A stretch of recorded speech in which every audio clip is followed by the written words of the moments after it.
Bradley, you said it with Pogačar losing just a little bit amount of time that he did. You said this sets up perfectly for him because there is so much stress and pressure that comes with the yellow jersey. I mean, he didn't really lose any time. He's right there. Yeah, but I mean, you know how it is. I mean, first stage of the tour, you get that yellow jersey. Now you get that high, that motivation, the confidence in your team. Vingegaard hasn't worn the yellow jersey in several years. I don't know exactly how many, but he's in the yellow jersey once again. I feel like that's just going to elevate him even more.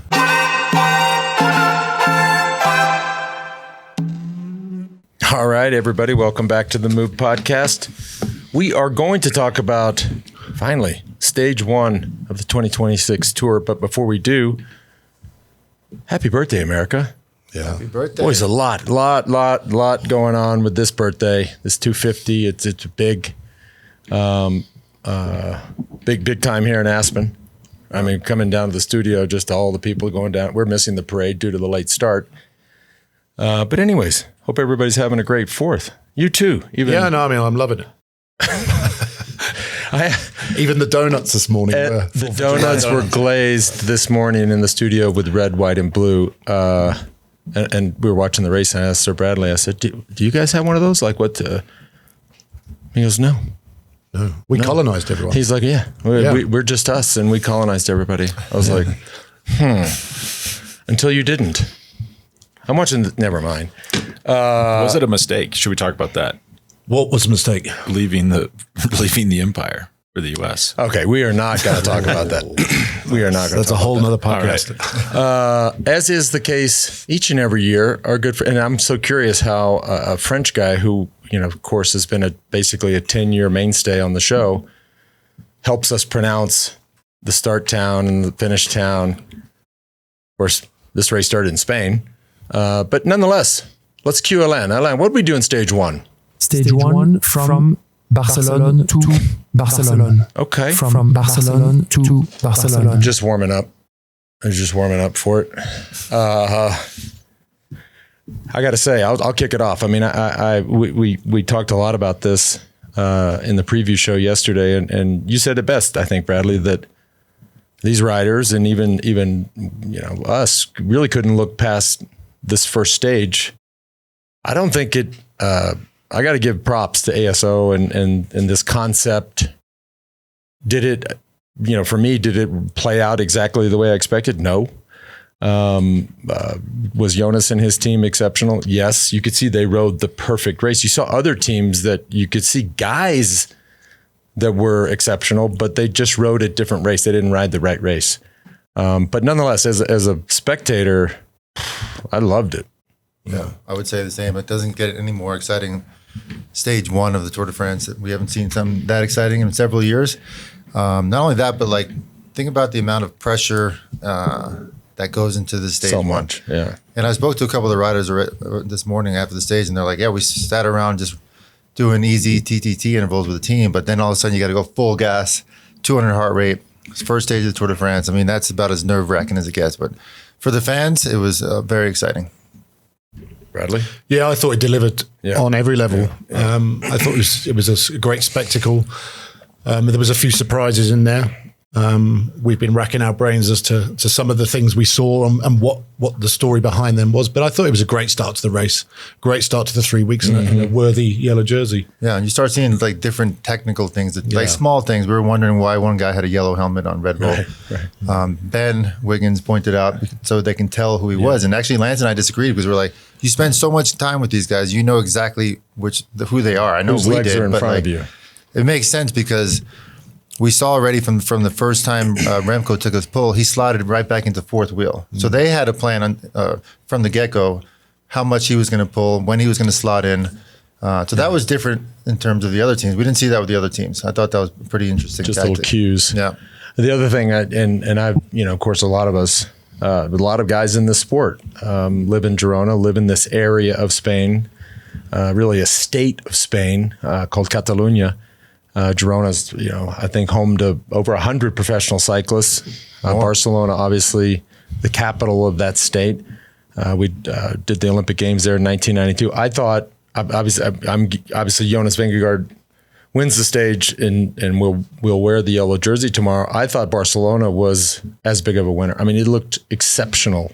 Like anybody that's sitting at home going, yeah, I've always wanted to go to Barcelona. Boy, you see it today and you're like, okay, I'm in. It's just fantastic. Yeah, agreed. The overhead shots were just phenomenal. We can't talk about the race without talking about Filippo Ganna, who set the early best time, or really their team, but at the same time, maybe it was just him, right? Yeah, I mean, we did question as to whether he could run faster on his own, right? Which is normally the way with someone of his quality and how short this stage was. But Ineos, I'm a bit curious as to how they'll feel tonight. I mean, they came close to winning the stage, which they didn't, of course. The puncture of Vauquelin, who's their big GC guy. And what would the strategy have been when they hit that last climb? Would it have been to keep Kevin there as long as possible with Ganna in the prospect of the GC? And obviously losing him and losing the stage, they'll be a bit disappointed tonight, I imagine. And Bernal. Yeah, Bernal was and we couldn't work out how Bernal had green, could we? We couldn't figure out why he's in the green jersey. But look, this is a new concept. So we're wasting our time trying to figure out why certain riders are in certain jerseys. He was on a bad day. I mean, there was some debate on the coverage as to what he was signaling with thumbs down. I don't think there's really any debate there. Yeah. But a guy like that, big engine, former Tour de France winner, just came off the Giro d'Italia. Like, there's no telling how someone like an engine like that will respond on day one of a Grand Tour after you just completed a hard Grand Tour in the Giro d'Italia. He could have been up late. He might have been up in the middle of the night watching Colombia. World Cup. That explains. I don't know how I started the show. Yesterday on the preview show, I was talked about sort of my newfound love of the sport of soccer. Apparently, it's a big deal. And let me tell you, I mean, my love affair with the game of soccer was big before yesterday, and then I watched Argentina, Cape Verde. Okay, I don't even know where Cape Verde is. We did that. And by the way, all you people listening, you didn't know either. The amount of people that searched up, where is Cape Verde? I think it broke the internet. But I found it. It's on the west coast of Africa, just quite a bit south of the Canary Islands. I'm like, wow, it's not a very big place. But they're about to take down the greatest of all time, Messi. Yeah. And 500,000 people from Cape Verde. And so I'm watching this game and I almost got my wish. The penalty kicks. It almost went to penalty kicks. Anyhow. And the goalie did this incredible interview afterwards saying they're a small country. They came from nothing, but they really were just grateful with everything their grandparents did for them. And they're just so real. Honored to be from that country. So good. Yeah. So good. But when I was searching up Cape Verde, by the way, they didn't come from nothing. Because the first thing that pops up is a picture of the beaches in Cape Verde. They look nice. Buddy. Those are some of the best beaches ever. Anyhow. Let's go. We're here to talk about cycling. Next year? Huh? We should do the move there next year. I was just going to say that. Cape Verde. I think it's Cabo Verde is what they say. Well, some different names. Yeah. And then for some reason we just make up our own name. Bradley, on the net company Ineos question, kind of a fascinating question. Let's say Vauquelin does not flat. He's there. What's the goal for the stage? Is it Ganna winning the stage and getting yellow? Or do they, I guess ideally Vauquelin's strong enough to stay with him even as they cross the line together, but I think they probably would have had to make a decision. Like, what's more important for them? Well, I mean, going back to when I was in the team, I can only tell you what the tactic would have been then, knowing the team. Whether that's changed or not in the years since I've been away, but it would have been to limit the losses as little as possible to whoever that team leader was for the GC, regardless of whether you won the stage or not. But, we all know how important it is for a team like that to take yellow on day one. Yeah. And by the time you hit that last climb anyway, you would imagine that Vauquelin would have still been there with the descent before the climb. Mm-hmm. So Ganna could have gone off and done his thing anyway, and Vauquelin would have limited his losses from there onwards. So do you think it was a call on the road, or they had the scenarios played out? I think they were not winning. I don't think they'd have changed the plan through the race. I think it would have just they would have anticipated had he had a problem in the meetings before. Then this would be the plan if in the scenario that happened. And you asked the question before the show. You're like, well, okay, they win the stage. What's the plan for because they've kind of blown up their GC because Vaclon loses a ton of time. Tobias Foss, who's a really good rider, like he had a great ride. He looked great. Fourth at Switzerland just recently. But my response was, well, if you win the stage and you get yellow, it kind of doesn't matter that you don't have an answer to that. So I'm sure that was the goal. But for the teams that were not going to win and take yellow, you would have to think that their only priority would be to protect their team leader. Exactly. Yeah. So if you recall, if you're watching these earlier teams that go up, Movistar, one of the first guys dropped is their team leader, their GC rider. Then you get to Jaco Alula. One of the first guys dropped swinging off the back, Ben O'Connor. Now, I'm not sure if he's there for GC. Apparently not. Apparently not, but you would, on paper, you would think so. And we saw that time over and over. I mean, that just shows you also, I think, the violent nature of this thing. You're coming into the tour, everybody's nervous. You can do this stuff in training. Man, you get out there on the road and you got somebody on the front going 60. Yeah, it's you're like, man, different ballgame. I wasn't ready for this. Not only that, for sure, Net Company and Ineos, they are not delusional in the sense that they think they're going to beat Pogačar and Jonas Vingegaard. So I think their priority today was to win the stage and get the yellow jersey and try to hold on to their GC guys as much as possible. So I think they made the right call. Well, we got to talk about Visma's ride. I mean, I guess in hindsight, if you go back and study the tactics, so to speak, of the way to ride something like this, they were absolutely perfect. Yeah. Kept everybody together, were super fast early in the race, had those guys. I mean, I think we all agree in the pre-show, and we're going to institute this every day with the move of the day. Got to have a move of the day. Certainly comes from that team. Right, I'll let you guys say who we voted on, but they were perfect. Compare and contrast to Tadej Pogačar. He gets the 3K to go, and they have two guys left. It is Tadej and Isaac Del Toro. Now, we're watching this going, oh my God, this is a crisis. But those are obviously two of the best riders in the world. They managed to cover their losses, but Visma-Lease bike looked perfect. Yeah. There's such an efficient organization on this, such an efficient team. And we think the shuffling of riders that they've done since last year's tour, where of course they finished second, but they really made the race last year, didn't they, in terms of taking it on. They went to the Vuelta, they've been to the Giro, they've won those races. I mean, they've shuffled their Vuelta and Dauphiné team for this race. There's 3 riders from the Dauphiné that won the team time trial there. I think it was 4 riders. 4 riders, Yeah. And then they always execute. The performance is great.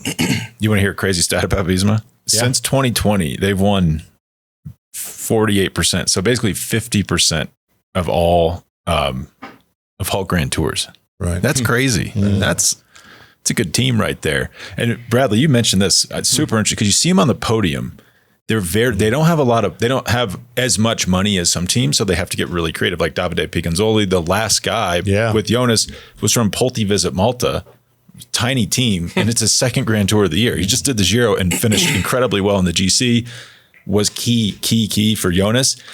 And they kind of are an oddball looking team up there. They have riders of different height. You would not think they're great team time trialists. And you look at Ineos, they look like statues. Everyone's your height. It's like perfect time trialist. But they pull together, don't they? And they all raise their performance when they're around Jonas. And of course, they lost Grisha Nierman in the last month. Wout van Aert's, noticeably not at this Tour de France. But they still somehow come together and execute performances of that nature. Not only mentally, 3 to 4K to go, you have 4 of the strongest guys in the world still together. Vingegaard, Sepp Kuss, Picanzoli, Matteo Jorgensen. For Vingegaard, looking around going, I still got these 3 guys with me. Think about the motivation you get. So they worked that plan to perfection. Move of the day? Matteo Jorgensen. That final pull, people don't have no idea how, stressful that event is, but also having a pull at 200 heart rate and nailing those corners the way he did. Like you saw Picanzoli just basically everything he could just to hang on to that third wheel, swinging. Just incredibly impressive ride and went all in. I mean, he pretty much crawled to the finish line after he pulled off, but what an impressive ride he did. And with regards to Pogačar, despite it not looking very ideal at all, he was Pogi on the last climb. He knew the situation. He knew that whether it be Jonas or other teams, we're going to come into that final climb with with 3 or 4 motors in front of the leader.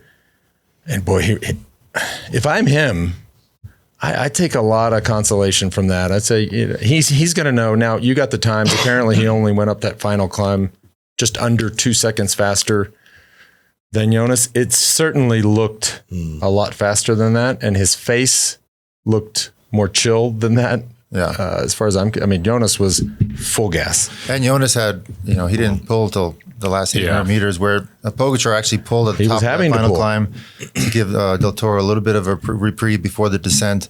But a lot of different scenarios, like things went on there where Pignatoli kind of sprinted by Jonas. In my opinion, maybe not the most advantaged thing to do, because Vingegaard kind of had to change his pace and then, finish it off on the climb, where Pogačar did his own pace the whole way up the climb. Could arguably mean those 2 seconds right there, but of course his performance was insane. And Bradley, you said it with Pogačar losing just a little bit amount of time that he did.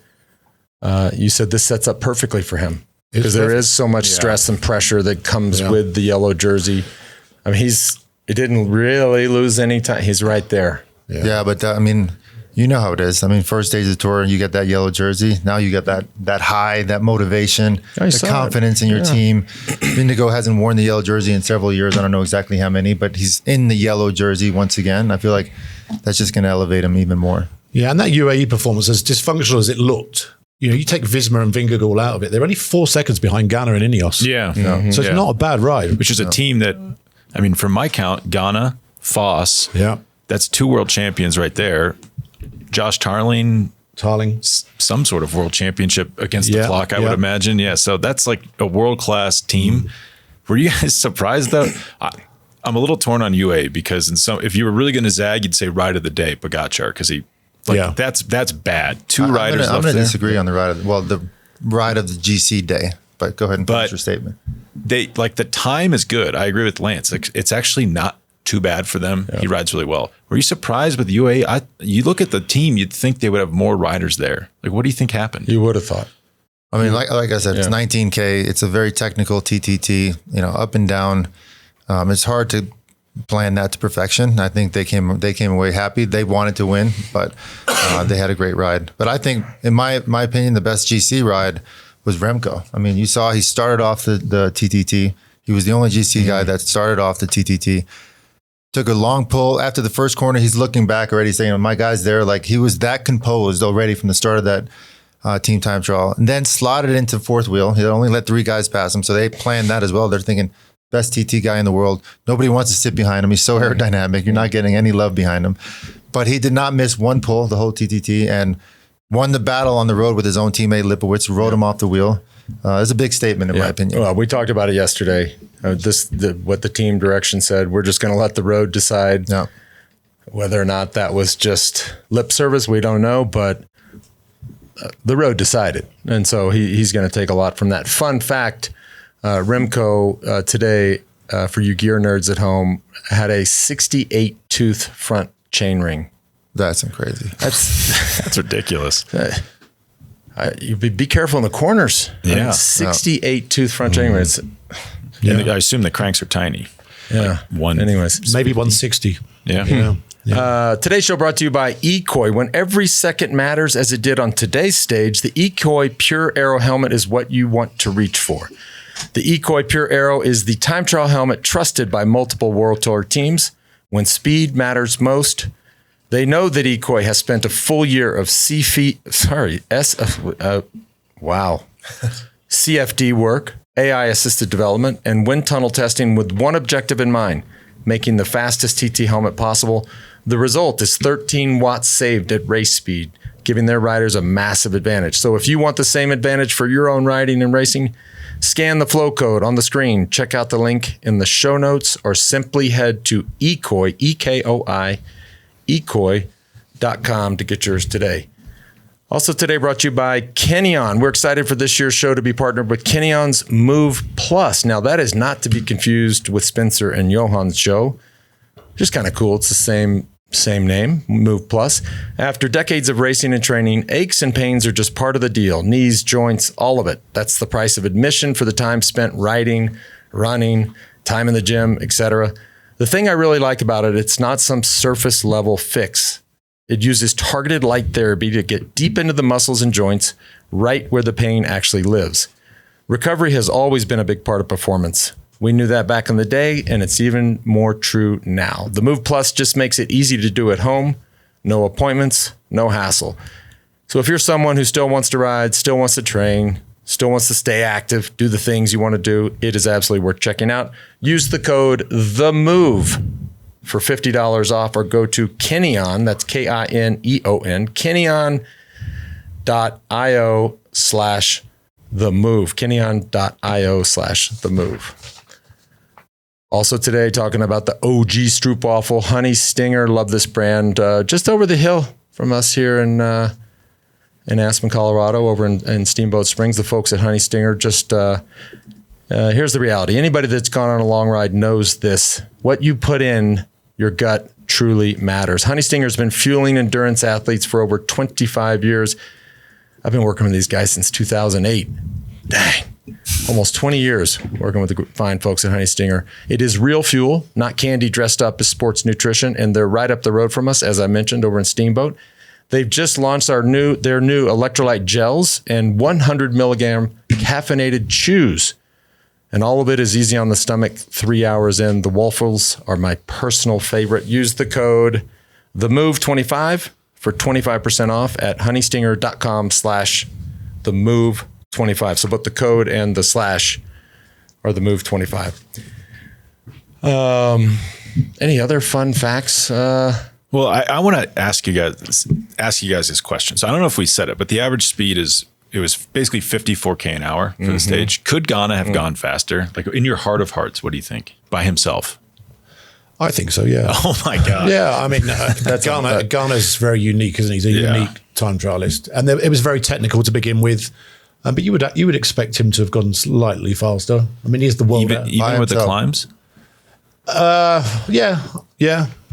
I mean, who else would have? Was that why wouldn't that be a consideration? Yeah, yeah.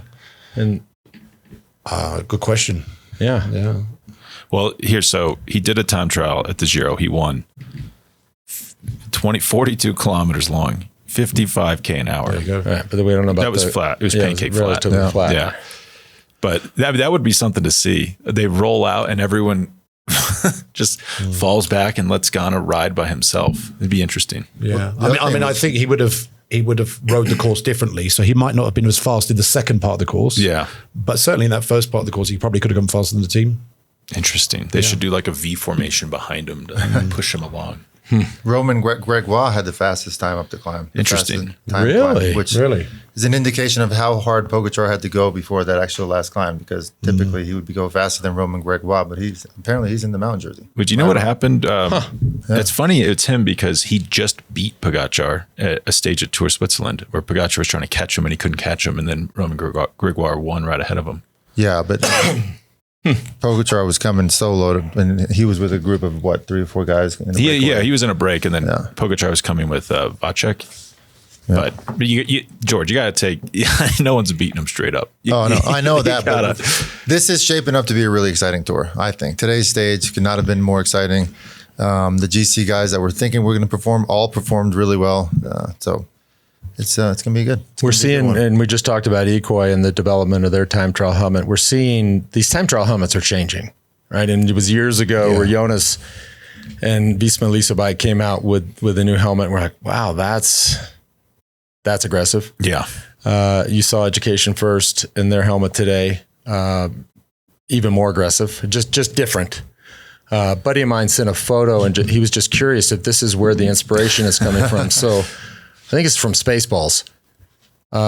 We have one of you back in the day, very similar. You know, you seem Colin, you got that somewhere? No shirt on. No shirt on. TT helmet. It's not far off. That's actually not that far off. Is this what's going on in the design rooms? Yeah, they're just they're watching Spaceballs all day in there. Johan sent me a picture of you doing aero testing in like 1992 or something, and it's unbelievable how far the aerodynamics have come. I mean, you look at like Johan in some of those tours, like his hands would be like in the front wheel. There's so much air getting caught in there. I would have loved these Now Remco, I think, is an outlier. That I wouldn't have loved his position, but most of the other positions, Ganna, for example, Jonas, for example, higher up and super stable. Well, you were one of the first guys to bust that position out. The higher up, I would have. Yeah, I think my arms naturally did that because I used to hold on top of the levers. Yeah, but now they're more pronounced, isn't it? but you had all of a sudden you had this huge stack height. Yeah, higher up. I think you were one of the first guys to do that. Yeah. Was that based on tunnel testing or just, No, I never went in the tunnel. Oh, so that was just I think it was more of a That's interesting. And folks, as was the case last year, every day on Peacock, it is that time of the show. We're going to take a break for, as my good friend Chuck Woolery once said, 2 and 32. We'll be right back. All right, we are back with the move on the 4th of July. Johan sent around a clip yesterday, an Instagram clip. It just struck me, and Johan was, I think, was a little miffed at some of the answers, but there was. We'll just show the clip, but I have a lot of thoughts. Team Pogačar or Team Vingegaard? Team Pogačar. Team Vingegaard for sure. Tadej doesn't want this. Poggy, Vingegaard. Pogačar. I've got friends at business, so I'm going to have to say Vingegaard. Team Remco. So right. You got a guy walking around asking guys in the tour, Team Vingegaard or Pogačar. He doesn't ask Tadej or Vingegaard or Jonas, but he asks Remco. Of course, he's going to say Team Remco, but I'm just okay. Like, what are you thinking? What's he thinking, or what's the guy with the mic? Like, you can't put it in the. Does he? Yeah, I mean, this is the lengths that people go to create No, content. that's a dick move. You wouldn't have even answered that question. I would have. I would. What would they ask? You know exactly what I would have said. He would have written away. I'd be like, It's just stupid, isn't it? I mean, Well, I guess moronic. what did we just do? We just played the clip on our show. So Okay, well that's also fine. Yeah, but that's fine too. But we're playing it to show how idiotic it is. it's accomplishing its goal of getting engagement, though. Would be my argument. yep, I agree. my Remco went up. He got a lot of points in my book for that one. Yeah, It's disrespectful to ask him that. It is pretty disrespectful. Yeah. Were you guys surprised he didn't finish higher up today? I actually think that he rode a conservative race for the team, in the sense that there was probably a lot of talk going into it that he could do a lot of damage and destroy the team. So I think he played a team role today more than anything in order to keep the team together and be as efficient as possible from A to B as fast as possible. Yeah, I think they started way too conservatively. You can't give up 12 seconds in the first 7-8K of a 19K TTT that they're going 60K an hour. It is impossible to bring back. And I think, like I mentioned earlier, Remco did most of the work for his team and still rode Lipovic off of his wheel, who happened to finish 3rd place in the Tour de France last year. To me, like, he won a good mental battle today. he did. Yeah. Well, I don't think Lipovic would cry himself to sleep, because there might be like 1 or 2 riders in the whole race that wouldn't have been ridden off his wheel. Yeah. Well, here's an interesting one. Could Remco have gone faster on his own? That's a great question. I think he could have. Yeah. And Ben, He certainly could have. The answer to that is yes. Let me ask my sources what they could think. he have beaten Jonas? Well, that would have been riding by interesting. himself? I wouldn't put it past him.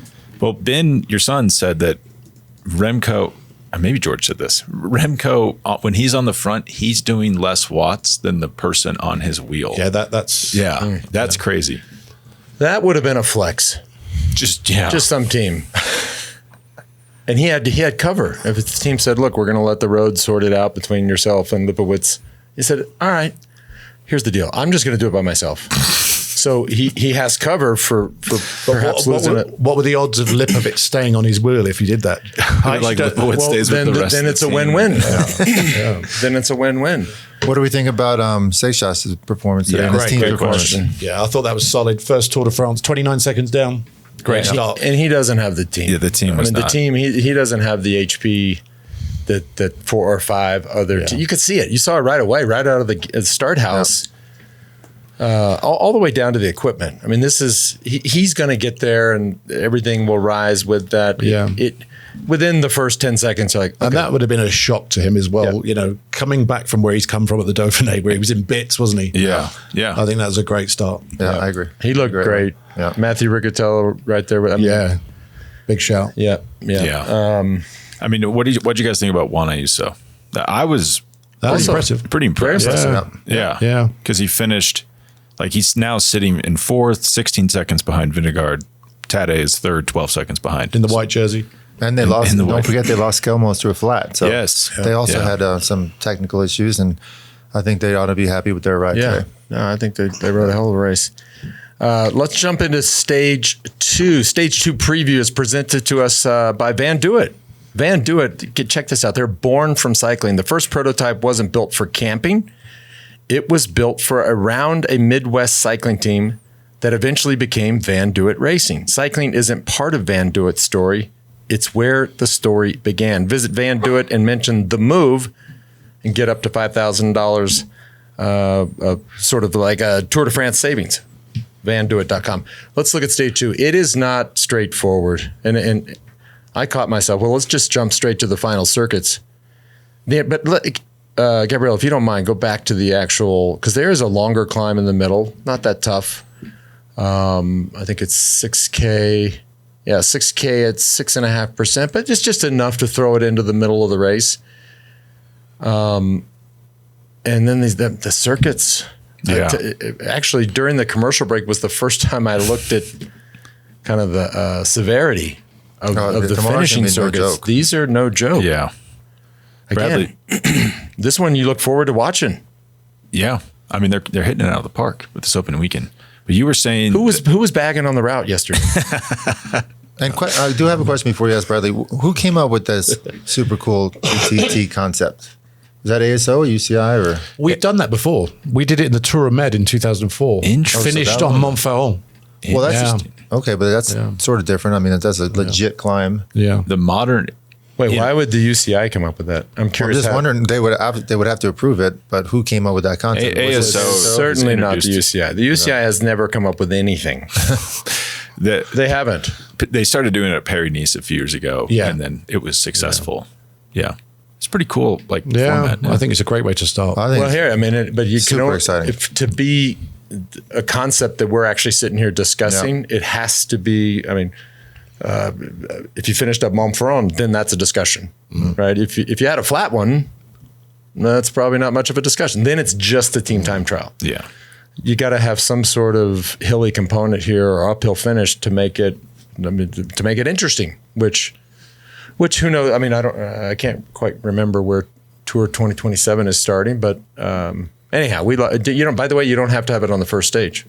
Edinburgh next year. Oh,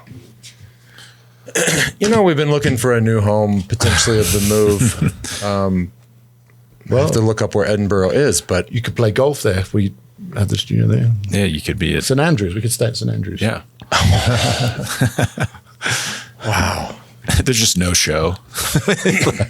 No one ever makes the set. We can do it from the 9th hole live. But anyhow, it's been. Let's go back to stage 2. I mean, it's just not straightforward. It's not a field sprint, right? No way. This is no way. Yeah, I mean, this is such a hard finish that it's going to be the top 5 GC guys, top 10 GC guys battling out. Who else do you think can sneak in there tomorrow? I mean, maybe like Romain Grégoire, someone like that. This finish is used in the Volta Catalunya. Yeah.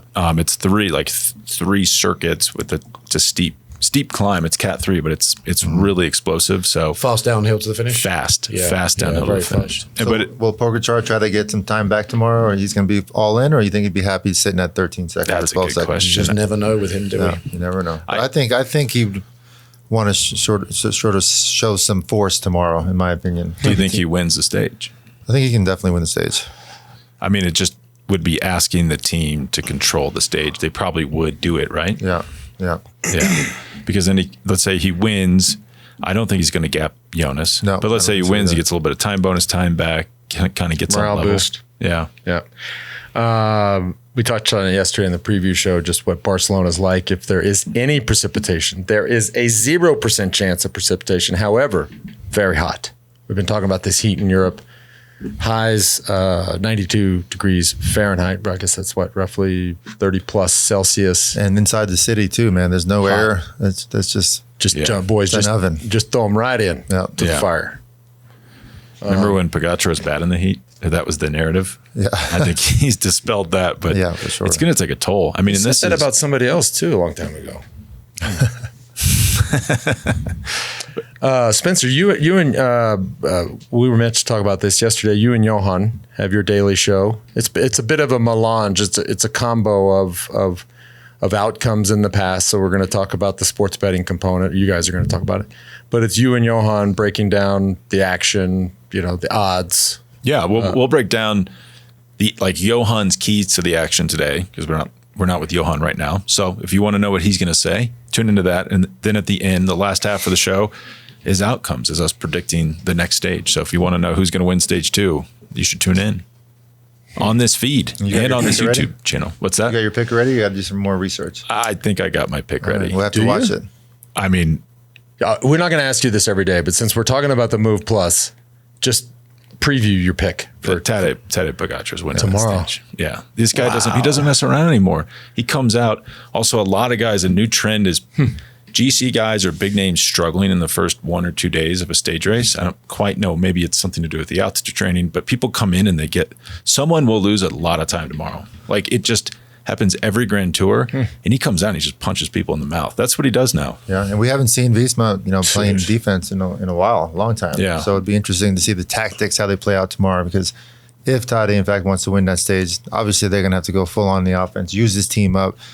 I'd like to see Visma hang back and say, hey, we're in yellow. Like, try to take this time away from us, but we got plenty of time to go. Your point. Yeah. This plays perfectly for him. I was just thinking, who was the biggest loser of today?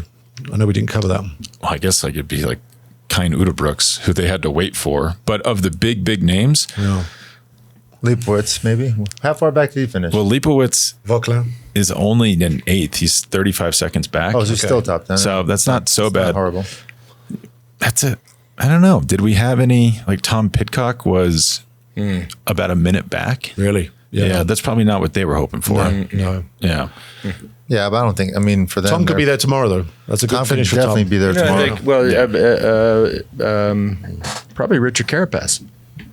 Yes. Yeah. Well, here's a guy who has excelled at Grand Tours and certainly can climb, or has shown in the past that he can climb with the best in the world.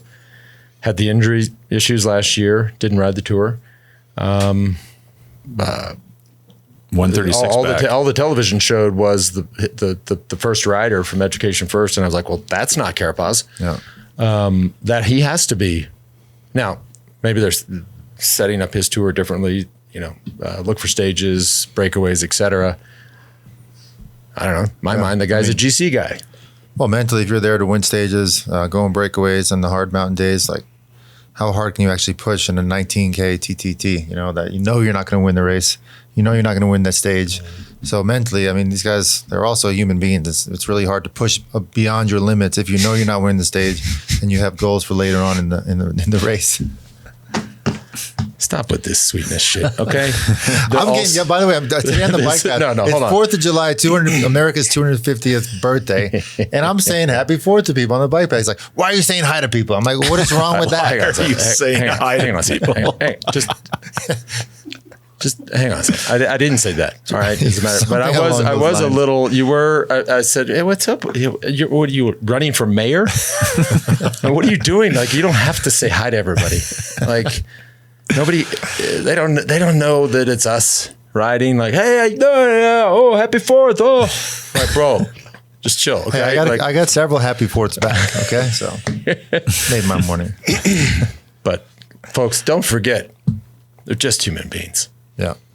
Didn't that warm your heart, Bradley? Yeah. It did. Let me tell you who's not a human being. As we were watching the race today, George and I, Bradley was upstairs. So see, we're sitting downstairs of a gym. It's above us, if you're watching. George and I are down here watching, and I swear to God, I thought the roof was going to crash. What were you throwing around in the weight room and dropping it? I honestly got my heart rate went up, my anxiety went up. I think it sounds worse than it is. I've heard other people. This, ceiling was going to break. There was like George and I coming down. We went over to the sides and just thought, well, if it comes down, we have a chance of not getting killed. What do you? Just some heavy shit, man. All right, before we get out of here, just like we do every year, Ventum Trivia. It is July. The tour is on. Can only mean one thing. The Ventum Trivia is back. Game's real simple. This will be the same rules everybody's. You guys know the rules. Answer the day's trivia question correctly and get entered for a chance to win $5,000 credit towards the Ventum bike of your choice. A correct answer equals 1 entry into the drawing. Only 1 entry per stage, but each day brings a fresh chance. The winner will be announced on air on the race's final stage on July 26th. Here is today's question. This year's Tour de France opens with a team time trial in Barcelona. When was the last time the tour's opening day was a team time trial? Submit your answers over at ventumracing.com. Also check out some of the new line of bikes there, the new NS1, the new GS1, but that's ventumracing.com. Question again. This year's Tour de France opens with a TTT in Barcelona. When was the last time the Tour de France started? Not had, started with a team time trial. Good luck, everybody. All right. Well, and with that, we'll see y'all tomorrow. Yeah, and on that note, we'll see you tomorrow. Oh, wait, no. Dang it. Did I forget my hat my friend sent me? Speaking of the 4th of July, how could I have forgotten this? Bradley, we got one of these coming for you. Nobody likes a hairy eagle. And it took, my dumb ass from Plano, it took me like 5 seconds. I was like, what does that mean? The bald eagle. But that is, if that doesn't say happy birthday, America, I don't know what does. Cool. Tomorrow's going to be fun. Going to be interesting. We'll see you guys right back here. Thanks for tuning in.